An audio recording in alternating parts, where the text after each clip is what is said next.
అందరికీ నమస్కారం, శుభోదయం. Welcome to money master. ఇవాళ 7th జూలై ట్యూస్డే. ఇంటర్నేషనల్ మార్కెట్స్లో పర్ఫార్మెన్స్, అలాగే మన మార్కెట్స్ మీద ఇంపాక్ట్స్ అన్నీ కూడా మనం మాట్లాడుకుందాం. సో ముందుగా మెంటార్షిప్ ప్రోగ్రామ్ 13వ తారీఖు నుంచి ప్రారంభం కాబోతోంది. ఇప్పటికే రిజిస్ట్రేషన్స్ చాలా వరకు అయ్యాయి. ఇంకా కొన్ని పరిమిత సంఖ్యలో సీట్లు ఉన్నాయి. ఆసక్తి ఉన్న వాళ్ళు రిజర్వేషన్ చేసుకోండి, రిజిస్టర్ చేసుకోండి. ఈ నెంబర్లో మీకు మరిన్ని వివరాలు తెలుస్తాయి. ఈ వాట్సాప్ నెంబర్కి మీరు ఫోన్ చేసినా ఆర్ఎల్స్ మీరు మెసేజ్ చేసినా కూడా మీ వివరాలు తెలుస్తాయి. ఏషియన్ మార్కెట్స్లో ట్రెండ్ కొద్దిగా మిక్స్డ్ టు నెగిటివ్ బయాస్ అయితే ఉంది. Nikki almost 1.2% down, Hong Kong 1% down, Shanghai ఫ్లాట్గా ట్రేడ్ అవుతుండగా అమెరికన్ మార్కెట్స్లో నిన్న చూస్తే డౌ జోన్స్ మరొక 150 పాయింట్ల మేర పెరిగి 53,000 మార్క్ని క్రాస్ చేసింది. ఫస్ట్ టైం S&P 500 30% మేర, నాస్డాక్ కూడా 1% పైగా లాభాలని నమోదు చేసింది. ఒక స్ట్రాంగ్ వికెట్ మీద యుఎస్ మార్కెట్స్ మనం అబ్జర్వ్ చేయవచ్చు. గోల్డ్ పీక్ లెవెల్స్ దగ్గర నుంచి $4,200 పై నుంచి కొద్దిగా రిసీడ్ అయింది, వెనక్కి రావడం అయితే చూసాం. కొద్దిగా స్ట్రాంగర్ డాలర్ దీనికి ప్రధానమైన కారణం. ఫెడ్ మినిట్స్ అండ్ ఈ నెలలోనే మనకి ఫెడ్ మీటింగ్ కూడా ఉంది కాబట్టి ఓవరాల్గా డైరెక్షన్ ఎలా తీసుకుంటుంది అన్నది మార్కెట్స్ అయితే అవైట్ చేస్తున్నాయి. Samsung Electronics sees record preliminary second quarter profit but shares fall. So ఇవన్నీ అలాగే క్రిప్టోస్లో బిట్కాయిన్ $64,000 దగ్గర ఆల్మోస్ట్ ట్రేడ్ అవుతుంది. సో ఇవి మనకి ఇంటర్నేషనల్ మార్కెట్స్ నుంచి ఉన్న అప్డేట్స్ పరంగా. ఇంకా ఆయిల్ మనం ఒకసారి చూస్తే ఆయిల్ కూడా మనకి $72 దగ్గర యాజ్ ఆఫ్ నో అయితే ట్రేడ్ అవుతుంది. ఇది మేజర్గా మనకి ఇంటర్నేషనల్ మార్కెట్స్ నుంచి ఉన్న అప్డేట్స్ ప్రకారం మనం మాట్లాడుకున్నట్టయితే. ఇంకా స్పెసిఫిక్ స్టాక్స్ పరంగా మనం చూస్తే రిలయన్స్ ఇండస్ట్రీస్కి సెబీ నుంచి ఒక అడ్మినిస్ట్రేటివ్ వార్నింగ్ లెటర్ వచ్చింది. Regulator found that 2 employees and 1 immediate relative of an employee has traded in the company's shares while in possession of unpublished sensitive information వాళ్ళకి తెలిసి ఇద్దరు ఎంప్లాయీస్ అలాగే ఒక ఎంప్లాయీకి చెందిన బంధువు ట్రేడ్ చేశారు ఇన్సైడ్ ఇన్ఫర్మేషన్ బేస్ చేసుకుని, సెన్సిటివ్ ఇన్ఫర్మేషన్ని ఆధారంగా అని చెప్పి సెబీకి ఇన్ఫర్మేషన్ అందింది. దాని ఆధారంగా సెబీ కొన్ని అడ్మినిస్ట్రేటివ్ వార్నింగ్ లెటర్ని జారీ చేసింది. ట్రెంట్ లాభాల్లో రెవెన్యూలో దాదాపు 19% మేర వృద్ధిని నమోదు చేసింది. Fashion retail business and store నెట్వర్క్ని కంపెనీ పెంచుకుంటూ వెళ్తుంది. As of now the group retailer said standalone revenue from operations excluding GST first క్వార్టర్లో 5,666 crores నమోదైంది. అంతకు ముందుతో పోలిస్తే దాదాపు 19-20% మేర అధికం. టైటాన్ కంపెనీ కూడా కన్జ్యూమర్ బిజినెస్ దాదాపు 41% మేర పెరిగింది. గోల్డ్ ధరలు ఎంత ఎక్కువగా ఉన్నప్పటికీ కూడా గోల్డ్ జనాలు కొనట్లేదు అనుకున్నా కూడా జ్యువెలరీ డిమాండ్ చాలా స్ట్రాంగ్గా నమోదు కావడం అండ్ స్టోర్ ఎక్స్పాన్షన్ దీనికి బాగా కలిసి వచ్చింది. ఇంటర్నేషనల్గా కూడా స్టోర్స్ ఎక్స్పాండ్ చేయడం టైటాన్కి కలిసి రావడం. దాదాపుగా ద కంపెనీ యాడెడ్ 77 స్టోర్స్ అని నెట్ బేసిస్ ఫస్ట్ క్వార్టర్లో 77 స్టోర్స్ని లాంచ్ చేసి 3,680 స్టోర్స్కి తన నెట్వర్క్ని పెంచుకుంది. బిజినెస్ దాదాపుగా 41% మేర జూన్ క్వార్టర్లో పెరిగిందన్నట్టుగా కూడా యాజమాన్యం అయితే వెల్లడించింది. Cochin shipyard the government will sell 5.04% stake. Cochin షిప్ యార్డ్లో వాటాల్ని ప్రభుత్వం విక్రయిస్తుంది. $1,400 ఒక్కొక్క షేర్కి ఫ్లోర్ ప్రైస్ అయితే ఫిక్స్ చేశారు. Indian Oil and HPCL together purchased about 7 million barrels of crude oil through tenders last week. Prices అయితే డిస్క్లోజ్ చేయలేదు. సో ఇవి and packaging company, food FMCG based company new global capability centre new GCCని హైదరాబాద్లో ఏర్పాటు చేయబోతున్నట్టు వెల్లడించింది.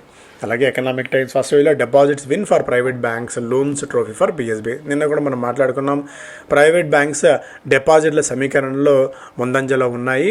అలాగే loans విషయంలో ప్రభుత్వ రంగ బ్యాంకులు కూడా మంచి దూకుడును కనబరిచాయి అన్నట్టుగా కూడా ఒక update. Advances and deposits point of వ్యూలో ఈసారి ఓవరాల్గా ఫినాన్స్ సెక్టార్లో ఒక మంచి ఊతం కనబడేట్టు కనిపిస్తోంది. And FPIs by financials again second half of జూన్లో ఫారిన్ పోర్ట్ఫోలియో ఇన్వెస్టర్స్ నిధులు కొద్దిగా మరి మార్కెట్స్లో కుమ్మరిస్తున్నారు. వాళ్ళు కొనేవి కూడా మెజారిటీ ఫినాన్షియల్ స్టాక్స్ని కొనుగోలు చేస్తారు. ఎందుకంటే మన క్లియర్ కట్గా అడ్వాన్సెస్ అండ్ డిపాజిట్స్ రెండు కళ్ళకు కనబడుతున్నాయి కాబట్టి. Auto sales and fire lock June record of 2.6 million. దాదాపుగా 2.6 లక్షల వాహనాలన్నీ విక్రయం జరిగింది when compared with last year. Vehicle సేల్స్లో 22% మేర ఓవరాల్గా వృద్ధి నమోదు చేయడం కూడా ఇక్కడ మనం చూడవచ్చు. ఓవరాల్గా 2 wheeler, 3 wheeler, passenger vehicles, commercial vehicle అన్ని లోడింగ్ అన్ని సిలిండర్స్తో 4 సిలిండర్స్ ఫుల్ లెంత్ థ్రాటిల్తో నడుస్తూ మంచి జోరును కనబరుస్తున్నాయి. జిఎస్టీ కట్ తర్వాత అదే మొమెంటం కొనసాగుతూనే ఉంది ఆటో సేల్స్లో. TPG team to buy NIF based Aseem ఫిన్ఫర్ $500 million అంశాలు. ఇక ఇంతకుముందు మాట్లాడుకున్నట్టు ఇండిసెస్ 10 వారాల గరిష్ట స్థాయిని టచ్ చేశాయి. ఫారిన్ పోర్ట్ఫోలియో ఇన్వెస్టర్స్ మెల్లిగా మన మార్కెట్స్లో నిధులు పెట్టుబడులు పెడుతున్నారు. నిఫ్టీ లోయర్ లెవెల్స్ నుంచి ఈ మధ్య లోయర్ లెవెల్స్ నుంచి చాలా స్ట్రాంగ్గా పెరిగింది, దాదాపు 800 పాయింట్ల వరకు. సో మేబీ ఇక్కడ కొద్దిగా ఒక ప్రాఫిట్ బుకింగ్ సినారియో రావచ్చేమో అన్న ఇది కూడా ఉంది. ఎందుకంటే ట్రిగ్గర్ మనకి నెక్స్ట్ ట్రిగ్గర్ ఏదైనా ఉంది అంటే సెక్టోరల్ ట్రిగ్గర్, సెక్టార్లో అండ్ క్వార్టర్లీ రిజల్ట్స్ వీటిల్లో మంచి రిజల్ట్స్ అనౌన్స్ చేసిన కంపెనీస్ మాత్రమే ముందుంటాయి. సో సెక్టార్ స్పెసిఫిక్, స్టాక్ స్పెసిఫిక్గా ఉంటుంది కాబట్టి కొద్దిగా ప్రాఫిట్ బుకింగ్ సినారియో రావచ్చు. మళ్ళీ ఒకవేళ ప్రాఫిట్ బుక్ చేసుకొని మళ్ళీ లోయర్ లెవెల్స్ దగ్గర ఎంటర్ అయ్యే ప్యాటర్న్ కూడా ఫాలో అవ్వచ్చు అనేది టెక్నికల్ ట్రేడ్ చేసే వాళ్ళకి టెక్నికల్ అనలిస్ట్ చెప్తున్న సలహా. దాని ఆధారంగా మీరు మీ ట్రేడ్ నిర్ణయాలు తీసుకోండి. క్రూడ్ ఆయిల్ ప్రైజెస్ కూడా లోయర్ లెవెల్స్ దగ్గరే ఉన్నాయి. సో అది కూడా మనకు ఒక అడ్వాంటేజెస్ పొజిషన్ మీద మనం ఉన్నాము యాజ్ ఆఫ్ నో. మనం చూస్తే రూపీ కూడా స్థిరంగానే ఉంది. To ride the EV wave M&M takes premium path, Tata Motors bets on scale. So Mahindra and Mahindra ఏమో ప్రీమియం వెహికల్స్ని తయారు చేయాలని చూస్తే టాటా మోటార్స్ ఏమో స్కేల్ మరింతగా పెంచుకోవాలని చెప్పి చూస్తుంది. ఈ ఎలక్ట్రిక్ వెహికల్స్ని మరింతగా జనాల్లోకి తీసుకువెళ్ళడంతో పాటు డిమాండ్ బాగా పెరుగుతుండడంలో ఎలా అడ్వాంటేజ్ పొజిషన్ తీసుకోవాలి అనేది రెండు కంపెనీస్ కూడా పోటీ పడుతున్నాయి. M&M ఓవరాల్గా ఈవీ రెవెన్యూ 34% ఉంటే టాటా మోటార్స్కి దాదాపు 64% దాకా ఉంది. ఓవరాల్ టాటా మోటార్స్ అయితే కొద్దిగా అడ్వాంటేజ్ పొజిషన్లో ఉంది as of now when compared with Mahindra and Mahindra. కాకపోతే Mahindra and Mahindra sales, Mahindra and Mahindra vehicles మాత్రం అన్ని 25 lakhs అబోవ్ రేంజ్, BE లాంటి రేంజ్ బాగా ఉంది వాళ్ళకి. FPIs make highest financial buys in fortnight in 2026. ఇంతకుముందు మాట్లాడుకున్నట్టు financial services, construction, consumer services వీటిల్లో పెట్టుబడులు పెడితే ఆటోమొబైల్స్, క్యాపిటల్ గూడ్స్ వీటిలోంచి డబ్బులను ఉపసంహరించుకుంటున్నారు. మణిపాల్ హాస్పిటల్స్ దాదాపు 10,000 కోట్ల రూపాయల IPO కోసం సిద్ధమవుతోంది. త్వరలో దీనికి సంబంధించిన ప్రకటన మనకు మణిపాల్ హాస్పిటల్ నుంచి రావచ్చు.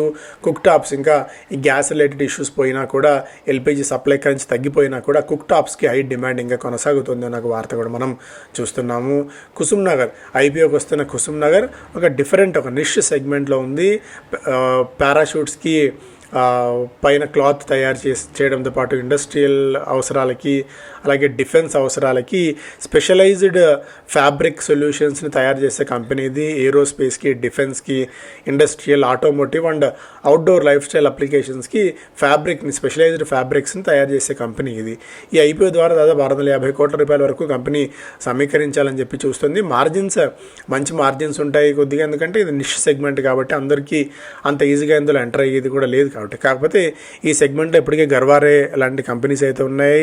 Garware tech fibres and SRF లాంటివి అంటే డైరెక్ట్గా లేకపోయినా కూడా సో కొద్దిగా మనకి పీర్ కంపారిజన్లో భాగంగా వీటిని చేస్తారు. ఈ కంపెనీస్ దాదాపుగా 33 నుంచి 46 PE దగ్గర ట్రేడ్ అవుతుంటే వీళ్ళు కూడా 45 PEతో, అంటే ఫుల్ లెంత్ ప్రైజింగ్ అయిపోయి వస్తుంది. ప్రీమియం అంతా కూడా కంపెనీ మిక్స్ చేసుకొని, ప్రీమియం అంతా కూడా తీసుకొని మార్కెట్స్లోకి కంపెనీ అయితే వస్తుంది. సో ఇంకా అంతగా జ్యూస్ అయితే ఏం మిగలలేదు రీటైలర్స్కి. కొద్ది గొప్ప ప్రైస్ పాయింట్ ఆఫ్ వ్యూలో రీటైలర్స్కి దాదాపు 35% దాకా దీనిలో వాటా అయితే ఉంచారు. బట్ ఓవరాల్గా అయితే కొద్దిగా రిస్క్ తీసుకునే వాళ్ళకి ఈ కుసుమ్ నగర్ ఇది కూడా కొద్దిగా ట్రై చేయొచ్చు. కుసుమ్గర్ వ్యూస్ కూడా ట్రై చేసే అవకాశం ఉంది. గుజరాత్లో 6 ప్లాంట్స్ వీళ్ళకున్నాయి. స్పెషలైజ్డ్ విభాగంలో ఉన్నారు కాబట్టి, అండ్ క్లయింట్ ఎక్స్పోజర్ కూడా కొద్దిగా మనకి US అండ్ ఇతర ప్రాంతాల్లో ఉంది కాబట్టి ఆ ఎఫెక్ట్ కూడా మనకి ఈ కంపెనీ మీద ఈ మధ్యకాలంలో అయితే పడింది. సో అందులో కొద్దిగా రిస్క్ తీసుకునే వాళ్ళు కుసుమ్గర్ వ్యూస్ IPO కోసం సబ్స్క్రైబ్ చేసుకోవచ్చు. Kirloskar Oil Engines, APL, Apollo, Union Bank స్టాక్స్ని ఈ కంపెనీస్ రికమెండ్ చేస్తున్నాయి. Jefferies, BofA and IDBI Capital. So price targets Kirloskar Oil Engines, APL, Apollo Tubes and Union Bank స్టాక్స్ని ఈ కంపెనీస్ రికమెండ్ చేస్తున్నాయి. ప్రైస్ టార్గెట్స్ కూడా ఇక్కడ మీరు చెక్ చేసుకోవచ్చు. Business Standard FPIs return to Dalal Street, Sensex Nifty hits 10-week high. BEML దాదాపుగా 150% ఈ spending కోసం ఖర్చు చేయాలని చెప్పి చూస్తుంది. రీసెర్చ్ అండ్ డెవలప్మెంట్ కోసం మరింతగా ఇండిజినస్ ఇన్నోవేషన్ చేయాలి అనేది ఆలోచనగా BEML ఉంది అన్నట్టుగా కూడా ఒక వార్త చూస్తున్నాం. We have created 4 layers of R&D restructuring is aimed at supporting innovations across different time horizons. Amit Shah unveils plan for a cooperative life insurance firm. Supriya life నిన్న 11-12% మేర పడింది. దాల్మియా భారత్ రెగ్యులర్ వాల్యూమ్స్తో పోలిస్తే 87 రెట్ల అధిక వాల్యూమ్స్ స్టాక్లో 11% మేర జంప్ చూసాం. ఏజిస్ లాజిస్టిక్స్ కూడా 6.5% మేర పెరిగింది, ఆల్ టైమ్ హైట్ చేయడం చూస్తున్నాం. ఆల్రెడీ మనం మాట్లాడాం దీని గురించి. ఆటో రీటైల్ సేల్స్ కూడా ఆల్రెడీ డిస్కస్ చేసాం. దాని షిప్పింగ్ కంపెనీ మెర్స్క్ ఇండియాలో ఒక చిన్న వెజల్స్కి ప్రస్తుతానికైతే ఆర్డర్ చేశారు. ఇండియా నుంచి ఈ కంటైనర్స్ విషయంలో మరిన్ని ఆర్డర్స్ తీసుకురావాలన్న ఆలోచనలో ఈ సంస్థ ఉంది అన్నట్టుగా కూడా వార్త ఇక్కడ మనం చూడవచ్చు. కంటైనర్ కార్పొరేషన్స్తో లేకపోతే కంటైనర్ షిప్పింగ్ లైన్స్తో వీళ్ళు ఒక డీల్ కుదుర్చుకోవచ్చు. ఇండియా నుంచి ఒక మేజర్గా వీళ్ళు బిజినెస్ అయితే ఇండియాకి బిజినెస్ ఇవ్వాలి అని చెప్పి కంపెనీ ఆలోచన చేస్తుంది. DCM కంటైనర్స్కి వీళ్ళు యాజ్ ఆఫ్ నో ఆర్డర్స్ ఇస్తున్నారు. సో మరిన్ని కంపెనీస్ ఇండియా నుంచి బెనిఫిట్ పొందవచ్చు మెర్స్క్ ద్వారా అనేది కూడా ఒక అప్డేట్. సో ఇవి ప్రధానమైన వార్తలు. Thank you so much.